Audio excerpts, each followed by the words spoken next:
एक गांव में एक छोटा बालक अपने पिता के साथ रहता था। उसके पिता रोज मंदिर में भगवान गणेश की मूर्ति को भोग लगाया करते थे।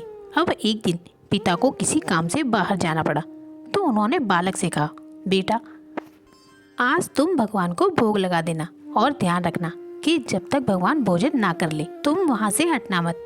अब बालक बहुत सरल हृदय का था। उसने मन में यही सोचा कि भगवान सच में आकर भोजन करेंगे।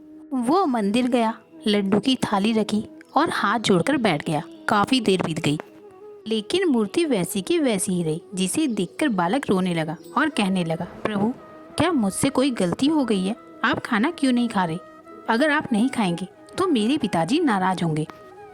अब बालक की आंखों में आंसू और उसकी पुकार इतनी सच्ची थी कि स्वयं भगवान गणेश एक छोटे बालक के रूप में प्रकट हुए। उन्होंने बड़े चाव से सारे लड्डू खा लिए और अंत में बालक को आशीर्वाद देकर अंतर्ध्यान हो गए।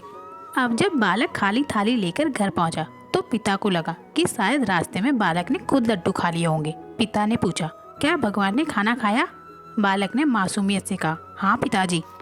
उन्होंने सारे लड्डू खा लिए। पिता को यकीन नहीं हुआ और वो मंदिर दौड़े। वहाँ उन्होंने देखा कि मूर्ति के पास लड्डू का एक छोटा सा टुकड़ा गिरा था, जिसे देखकर उन्हें एहसास हुआ कि उनके पुत्र की निस्वार्थ भक्ति ने पत्थर की मूर्ति में भी जान फूंक दी थी। और वो समझ गए कि भगवान को तर्क या चालाकी से नहीं, बल्कि बच्चे जैसी मासूमियत और अटूट विश्वास से पाया जा सकता है।